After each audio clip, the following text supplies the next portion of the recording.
So let's get started. I'm really excited to talk about serverless and PHP today. Maybe and I hope you will see why I'm excited about this. So it's been said, my name is Matthieu Napoli. I'm French. Sorry about the accent. I'm trying my best. I'm working on open source projects that you may know or may not. That's fine. One of these is PHPDI. There's also Couscous, Silly, externals.io, and a few others.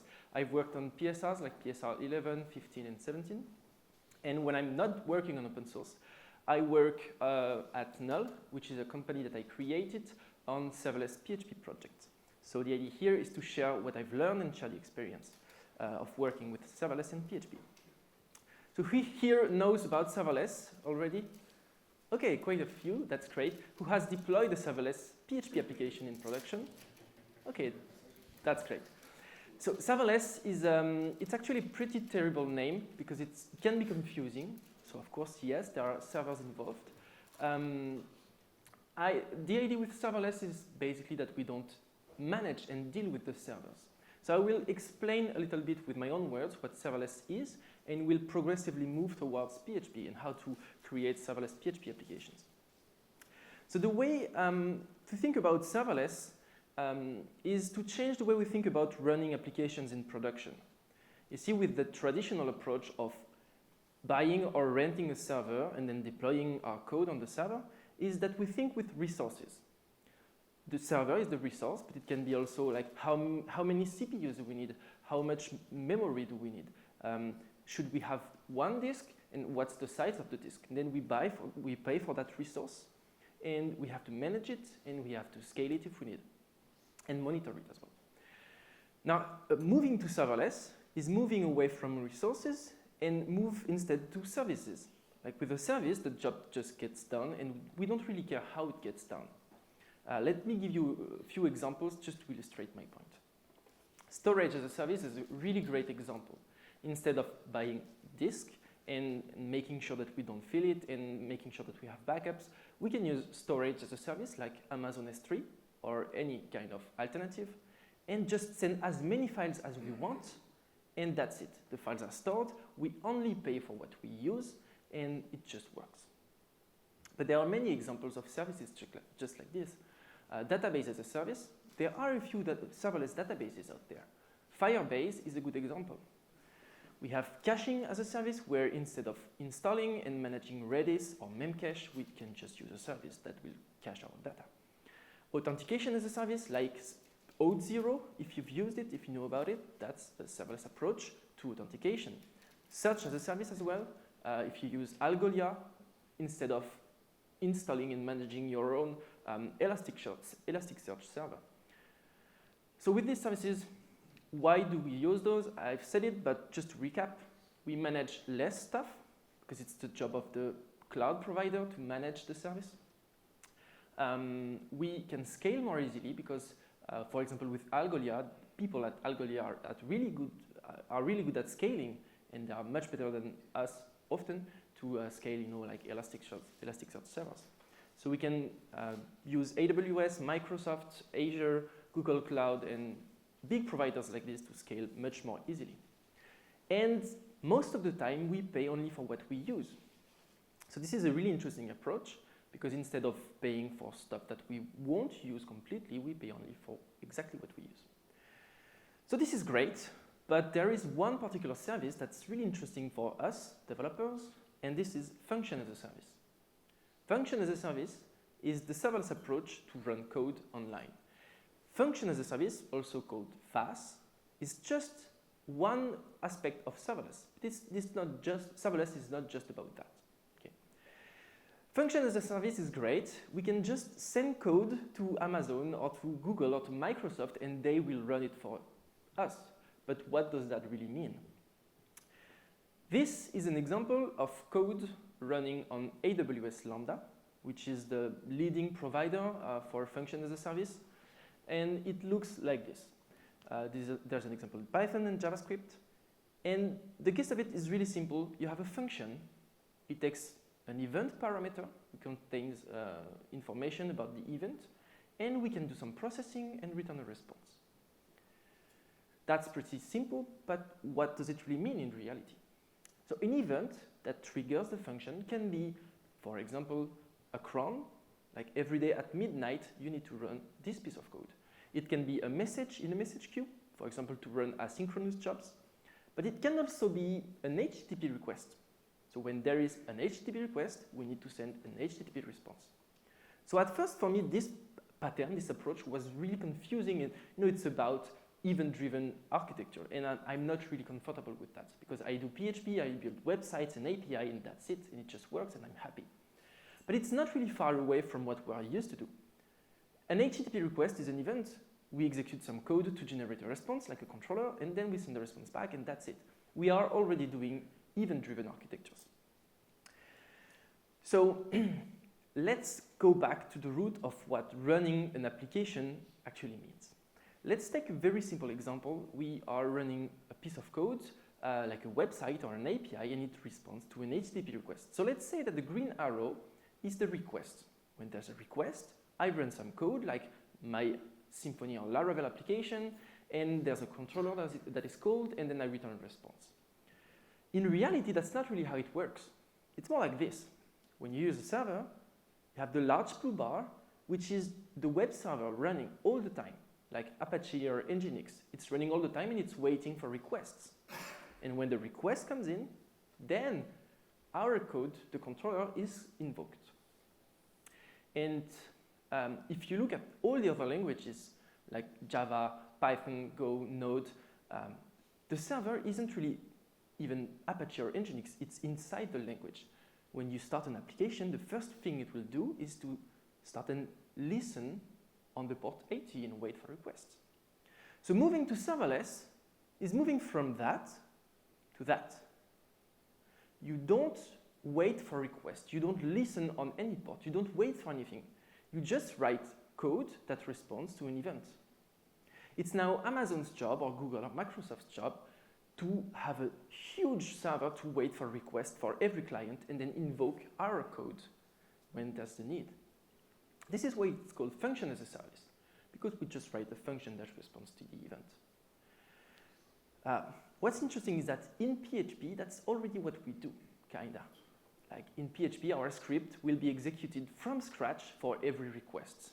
And then at the end of the request, the script dies. So in PHP, we are a bit like in the serverless or the function as a service pattern already. That's really great. Now, the way this works in reality, like in production, is with, I will say Docker containers, but it's not really exactly Docker containers. But anyway, that's the same. That's a Linux environment. So when there is no requests, nothing is running. Your code is not even loaded in memory. On the first request, Amazon will boot a complete Linux environment, like a container, from scratch, with your code inside of it, and your code will be invoked to handle the request. Then the response is sent, and the code and the whole container can be thrown out. So if there is no request, nothing runs. If there is one request, then we'll have one container and one execution of the code. What happens though if there are 1,000 requests at the same time, at the same exact millisecond? This happens. Your code will be instantiated in 1,000 separate containers. And this is actually really, really interesting because each container, each environment will only handle one request at a time. There is no parallelization, there is no concurrency issue, there is no relation between every execution, which means that each of these containers can run on a separate data center at the other side of the planet, it doesn't matter. And we can scale to insane levels because the only thing that limits us is the number of servers behind. So with Amazon or Google or Microsoft, we are pretty safe. We can scale to really insane levels. Now, I've talked about PHP. With PHP, it's really great because we already run a bit like this. In other languages, this is a bit of a huge change in architecture because you need to take your whole application and split it up in different what's called functions. So in PHP, we are a bit ahead. That's really interesting and really great. Okay, just to make sure you understand, this is what happens if you have multiple requests over time. So for the first request, an environment boots up. Then the container is actually kept alive for some time just to optimize the response time. Okay? So it's kept alive, and then a second request comes in. The container will handle that request because, as I said, just one request at a time. But of course, when the container is free to receive another request, it will do that. If a third request comes in, that container is busy, so another one will pop up automatically. It's like auto-scaling, but on the smallest level possible, which is the request. So you can scale up to as many containers as needed. That's just Amazon's job. We don't really care about that.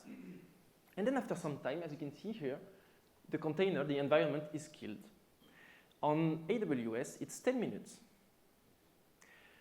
But you don't really care about that. They changed it recently, and we don't really care about it. We only care about actual execution time of your code.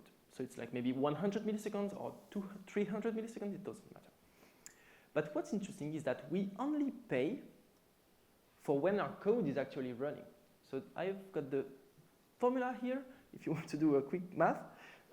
We only pay for the time when our code is running. We don't pay when the container is alive and waiting. That's just Amazon's optimization thing. We don't care about that. We only pay for our code is running. Which means that if nothing is running, we pay 0. It's actually interesting. During the night, you can have a server you can have an application that is available, but nobody is using the website, so you pay 0 during the night. And okay, so the formula is not really explicit. Let me illustrate that with an example of an API or a website that runs in production. And the traffic looks like this. So during the night, there is not many people on the website, maybe mostly bots. In the morning, there's a bit of traffic spike. And at 9 p.m., this is where all the people connect to the website. This is where you have the most users online. So what you do if you don't use serverless, well, you will buy or rent a server which can handle the peak of the traffic, like the blue box. So at 9 p.m., you have the perfect setup. You pay exactly for what you use and everything is great. But at any other time of the day, you are basically paying too many resources for what you actually need. So to illustrate that, I would say that if you use serverless, instead you will pay for something that is proportional to the green area. If you don't use serverless, you pay something that is proportional to the green plus the blue area. So it depends on your application, but basically have a look at your application, and the more blue you have, the more you are paying for resources you don't use. The more blue you have, the more you could save by moving to serverless. And this is just an example. Of course, not all applications will have a huge difference, but some applications are really, really interesting for serverless, like batch processes during the night, running during the night, or cron and workers. That could be really interesting. Now this is serverless, this is function as a service. As I said, we manage less stuff because we just push our code to AWS or the cloud provider, and they take care of scaling the servers, running them, monitoring them, making sure they are distributed between data centers. They take care of the Linux environment, of the Nginx and Apache thing that we don't have to deal with. We have less things to manage. We can scale more easily because of the pattern, the way it runs, and we pay only for what we use, which can be, in most cases, but not all, in most cases, it can be really interesting. I've mentioned AWS Lambda, which is Amazon's function as a service. It's the leading provider, if I can say. It's the most reliable and efficient and performant implementation of FAS. But there are alternatives like IBM OpenWhisk, Microsoft Azure Functions, Google Cloud Functions, and there are many more providers. If you want to get started, I really recommend looking into AWS Lambda because that's the most stable one. Now, what about PHP, right? Because I said PHP has the perfect architecture with its shared nothing model, the perfect architecture for serverless. Well, it's a bit ironic because PHP is not supported on Amazon Lambda, not out of the box. You can use Go, Python, Java, I mean, most popular languages, even C#, whatever. on Lambda, but not PHP. Same with Google Cloud Functions, if I'm not wrong, and there is basic support for PHP on Microsoft Azure, but it's really poor support. I will talk only about AWS Lambda from now on, because that's the only one I have experience with. But it's possible to actually run PHP on Lambda. It's possible since November 2018, last year, because Amazon opened the API of Lambda and allowed us to add support for any language. So you can run also COBOL and Haskell and Lua and whatever you want. You can run COBOL, and it's actually really interesting for COBOL developers. It is. It's a big deal because you can move away COBOL from those very old machines onto the cloud. Anyway, we can run PHP. The way we can do that is just like by creating a Docker image. So we can take PHP source, compile it, write a little adapters, and make sure everything is configured correctly, and use that as what's called custom runtime. But you probably don't want to do that, because that is honestly a bit complex. But that's okay, because there is Bref. Bref is an open source project that brings support for PHP on AWS Lambda. With Bref, you basically get everything you need, or everything you should need, to create serverless PHP applications.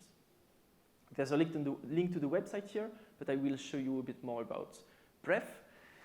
And what I say applies to Lambda in general. So Bref is not about just the runtimes. First, Bref is a set of choices. Because if you want to get started with serverless, you have a lot of options and you have a lot of choices to make. Should I use AWS or Google or Microsoft Cloud? Should I use this tool or this tool or this tool to deploy? Which pattern should I use to write my application? So if you want to get started with Bref, you can follow just a single way of doing things and then get out of that way if you want to. There's a lot of documentation on the Bref website as well. Like if you use Symfony, if you use Laravel, you can easily get started. And as I mentioned, there are tools like the runtime, but also tools to, for example, libraries specifically for Lambda that are optimized for that environment, and tools like CLI tools to help you get started easily.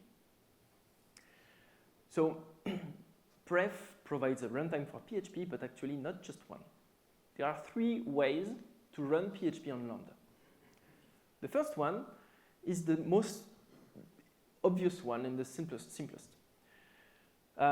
This is the function runtime. So you get support for PHP on Lambda just like with any other language. You write a function, so it's an anonymous function, but doesn't really matter. You get a function that takes the event, just like in JavaScript, just like in Python, and you can do some processing and return the response. And this is very powerful when you know about AWS, when you know everything that you can do with Lambda. It's extremely powerful. But at first, it really doesn't matter. It's not very obvious what we can do with that. I mean, I create websites and API. I don't really care about that. I want to put my website online. This is why there is the HTTP runtime. And this runtime is actually a big deal. It doesn't exist in other languages because other languages are not just like PHP. But with PHP, what Bref actually does is it runs PHP FPM on Lambda. So you can take your code and put it on Lambda, and it will run just as usual. Like you have the index.php file that is called, and it will run with the same environment, same variables, same constants, same thing, just like any other server. So this is probably the runtime that you want to use to get started and create serverless applications. There's a third runtime, which is the console. It's not that useful at first, but the thing is that on Lambda, you can't SSH to run commands because there is no SSH, there is no server running. So instead, what you can use is this runtime, which lets you run Symfony console commands or Laravel artisan commands on Lambda just by taking what you would usually run and prefix it with Bref, the Bref CLI command. And this is the same. And this will run in Lambda in production or in pre-production online. So that's a way to execute database migrations or any kind of task you would want to. So these are the runtimes for PHP. Now the question is, how do we actually create an application on Lambda? Don't use the UI. If you've used AWS before, you know that the UI is terrible. It's extremely confusing, it's extremely complex, and you don't really want to go and do things with the clicks. Instead, you want to use what's called infrastructure as code. So there are plenty of options like Ansible, Terraform, CloudFormation, Chef Puppet. All of these tools are the same things, but in Bref, we use the serverless framework. This is actually the most popular solution to create serverless applications in any language. This is an open source project, and it works with a YAML file, which I can show you here. So you write a YAML file which describes what you want to deploy, and with a single command, you can deploy your application. So let me guide you a little bit through that. Here you set the name of your application. You choose AWS here to deploy. You can also use other cloud providers, but with Bref, you can only use AWS for now. And you list the functions that you want to create. So with PHP and with a simple website or API, you just have one function, which is usually the index.php file, like the entry point of the application, just like you would with Apache or Nginx. This is just a way to say, I want to use Bref runtime for PHP. So this is just boilerplate stuff that you will put in every time. And this is where you define what will invoke the function. Since we write a website or an API, we will say this is an HTTP request. So this is a way to say all HTTP requests go to index.php. You can do more advanced stuff, obviously, but I won't show you now. With this YAML file, you can also create, like say I want a database, I want a S3 bucket to store my files, I want a message queue, and you can define a lot of stuff in there and then use serverless deploy to deploy your application. So usually before deploying, you want to install composer dependencies, optimize them for production, and run serverless deploy. When you deploy, if you've deployed an HTTP Lambda, you get a URL, which is your application. So again, Amazon style, it's really complex. Why? I don't know. That's okay. This is just for development. If you're running in production, obviously you will put your own custom domain name. Now, deploying is pretty simple with serverless. And I've said it, but I just want to reiterate that you can deploy most PHP frameworks like Symfony, like Laravel, because they all run the same way, or your own custom framework. But you have to be aware of a few things. You can't, most of the time, you can't just drag and drop your application into a Lambda, because Lambda runs your application in a distributed environment. So you have to change your application sometimes a little bit to make it compatible with distributed architectures. That means, for example, logs won't be written to disk because you have many containers. You can't have many log files, and then if the container is killed, then you lose the log files. You want to send all logs to a single centralized system. Fortunately, it's very easy. If you use Monolog or any logging system in PHP, you can just log on the standard error output, and it will just work. Same with sessions. You don't want to store the sessions on disk because then they are lost when a container is killed. You want to store them either in database, in Redis, in Memcache, in cookies, whatever. If you've created distributed applications before, then you're probably already set for that. If not, you need to change things a little bit. But the good news is, this isn't stuff that is specific to AWS Lambda or AWS. This is stuff that is related to distributed applications. And since we run PHP FPM, we are not really coupled with AWS. So all in all those changes are good changes. Now I have a few benchmarks to show you about performances because it's usually interesting to talk about that. Spoiler alert, there is nothing interesting to see here. It works fine. But anyway, one thing you need to be aware is this. You can have a different kind of processors on Lambda.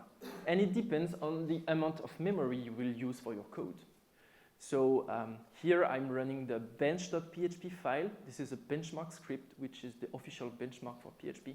It's a very CPU-intensive script. And you can see that when I double the memory, I have a twice more powerful CPU. The recommendation is to use the 1 GB Lambda because this is basically the same processor and the same speed as any other standard server. To give you an idea on recent Mac machine or laptop, you get around 0.6 seconds. So those processors are actually really good. So you can get good performances on Lambda. Just don't make the mistake of going cheap because of course you pay twice as much every time you increase the memory. So don't go cheap with this and then complain that everything is really slow because yes, it's really, really slow. Now what about response time? Is there any overhead running on these architectures? Short answer, no. If I run a hello world with the smallest Lambda, yes, it's slower. It should be 0 milliseconds, right? But it's not. But if I use larger Lambdas, then that's fine. Here I get exactly the same kind of overhead, if I can say, of response time for an empty application than if I run that on any server. So if I have a PHP hello world, just says hello world, it runs in 1 millisecond, and a Symfony hello world, which is just a controller, and that's it, it's 4 milliseconds. So this is exactly the same kind of response time you get on any server. So this is great, but there is a but.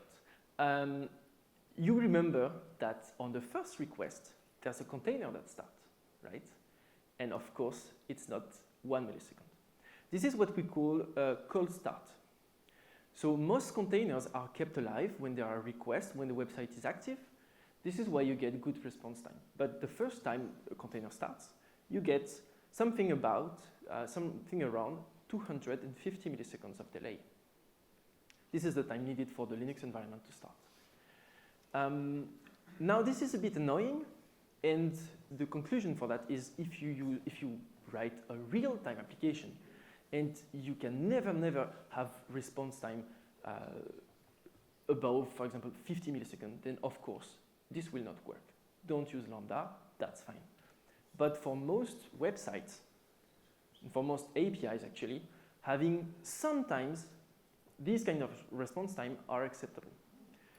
Because you need to take into account the fact that this is the worst case scenario that you can get. Now, if you imagine a website, and the website on a traditional server, and the website gets a lot of traffic at some point because of a sale or whatever, usually when you get a lot of traffic on a website, what happens is that all responses get slower and slower and slower. So you can actually get worse response time on the server. Here, you know that the worst case scenario, if you get a huge load of traffic at some point, is 250 milliseconds. So depending on your use case, it can be acceptable.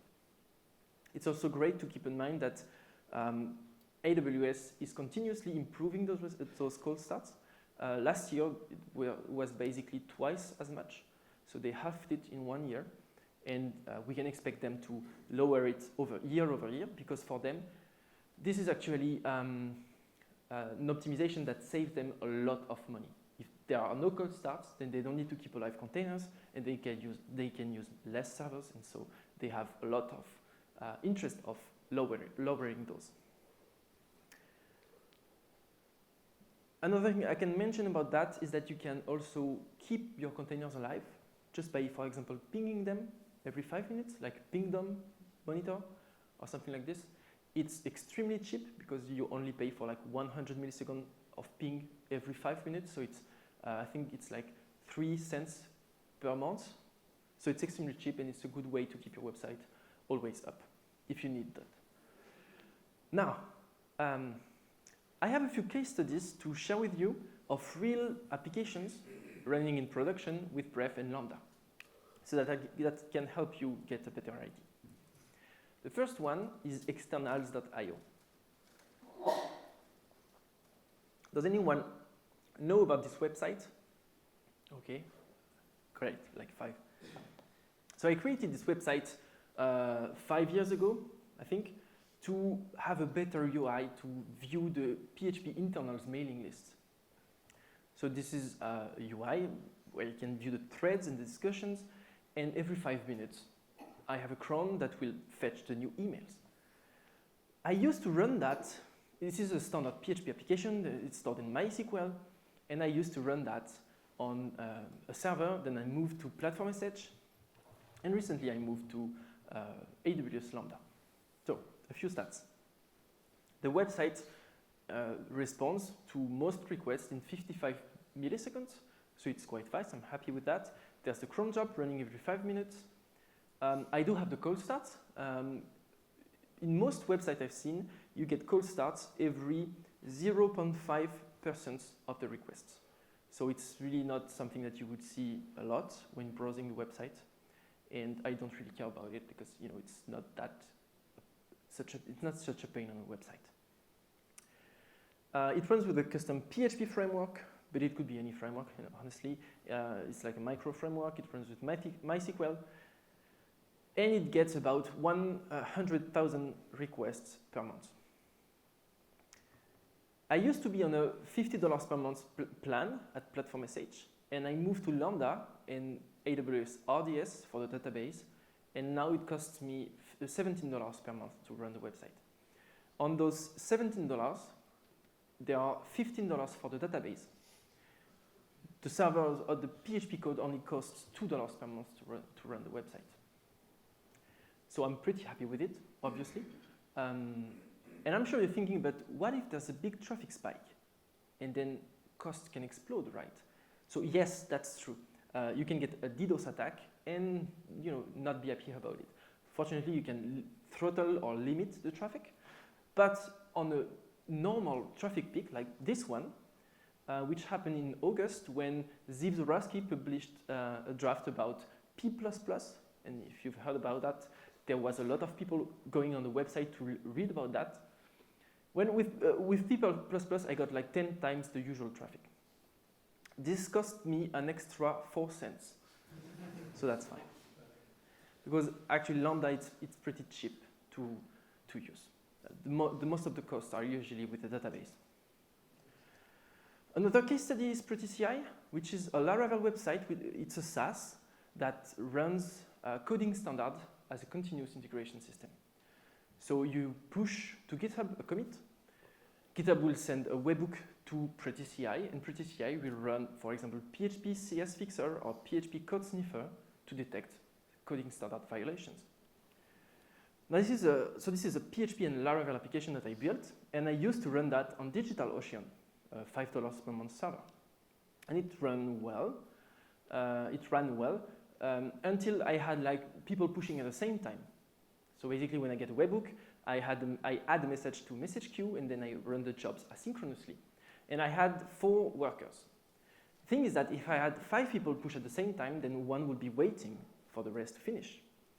So instead of scaling my servers, because I didn't want to do that, I moved the workers to Lambda. And now this is what I often see. Since when there's a message in the message queue, a worker is created instantly. So there is no queue anymore. I mean, there's still a message queue, but there is no queue anymore. I can push 1,000 messages in the queue, and I will have 1,000 workers immediately booting and processing the job. So often I have the green status here, and I'm waiting for Travis CI or Circle CI or AppVeyor to even just start the job because they are waiting on a free container. So for workers, this is a really, really great solution. Same with worker. Another case study is Enoptea. Enoptea is a French startup, and what they do is they process a lot of energy bills. They don't have a lot of web traffic, but they have a lot of background jobs. Like this is what they used to get last summer, every day. And since they are a startup, they are doing well, and they were growing, processing more and more stuff every month. And with that growth, they were growing their Amazon bill as well. And they had trouble scaling, adding more servers. They used to run PHP workers with RabbitMQ or SQS, I'm not sure, on EC2, so manually. What they started to do in July is they started to migrate from EC2 to Amazon Lambda to run the workers. And as they moved more and more microservices, their Amazon bill started decreasing the moment they started. They managed to divide their Amazon bill by 3 in total. I can't give you complete numbers, but they shared publicly a few numbers like a specific microservice. So a worker microservice, which they migrated entirely to Lambda, and they went from $800 per month to $90 per month. So they saved a lot of money moving to Lambda.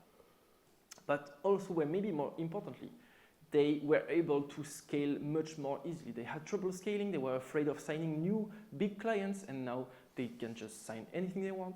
It just works. And finally, last case study is Sua Musica. So it's a Brazilian website which runs on PHP, and it's a website to share information about music and yeah, media stuff. So they run with an API, PHP API, and PHP website. The website calls the API.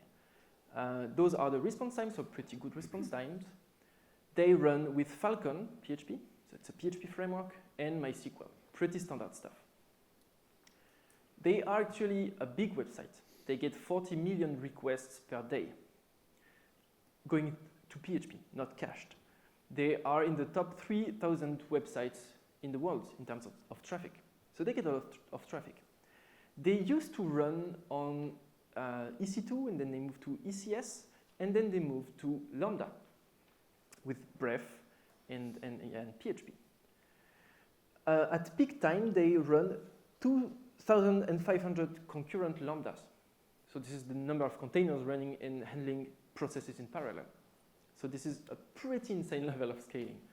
And when they migrated, so they are really happy with the migration now. They can just not worry about scaling, about auto-scaling ECS and everything. They are really happy with it. And they managed to save also some money, actually a lot of money at their scale, by moving to Lambda. 25% savings on the PHP code. So for them, it was a success. So to conclude, well, what should we conclude? Should we move everything this Monday to Lambda, like take our application and move everything and that's it? I don't think so. That's not as easy as that. Obviously, we don't have the same experience and the same confidence with those technologies because they are new and we need more resources and experience, right? But that's interesting because behind it is the question, is serverless the future? It's hard to say, but it's definitely a very promising approach. More importantly, yes, I would say, is PHP's future serverless. Because yes, serverless is extremely interesting, but the unique combination we have here with PHP's execution model and Lambda's execution model, and the fact that they are completely compatible, is very unique to PHP. In other languages, they have to reinvent their frameworks to relearn new architectures and new ways of developing, but we can start moving our applications and using our favorite frameworks and practices onto Lambda immediately, and that's unique and it's a real privilege. So I think serverless could play a huge role in PHP's future. So what I want to say is maybe don't migrate all your applications tomorrow in production on Lambda, but definitely give it a try. Experiment, learn and share what you've learned, and you will see that once you've done your first Lambda and you can see that it actually works, it's actually really cheap for really small stuff, for utilities, for small websites and blogs and stuff. It's very, very interesting for larger applications. So thank you for listening. If you want to learn more, actually I have a little bit of time, so I can just show you an overview of the Bref website and the documentation, and there's a specific cost calculator here for Bref, which helps you anticipate how much it can cost to run on Lambda. So if I can move that over there. So this is the Bref website. To give you an idea, so there's a lot of documentation on how to configure your application with serverless.yaml, how to create environment variables, configure PHP and install extensions, store files, store logs, use databases, set up custom domains, read about performances, and over here, how to use Laravel and Symfony on Lambda. So a lot of resources, and I invite you to read into that. If you're interested in learning about costs, there's the cost calculator, which has a few presets, for example, for a small API, 3,000 requests per month, so it's a really small API, it just runs, and instead of paying for a server, we can just host it for just a few cents. You know, that's really interesting. For a large API, like 5 million requests per month, well, it's still really interesting. You can estimate for larger, small websites, like my blog is about that. It costs me even $0 because there's a very generous free tier on AWS. And for larger website, 5 million requests per month, yeah, you can still get interesting cost saving on Lambda. So, there you go. Thank you for listening. And if there's time for questions, that will be great. Thank you.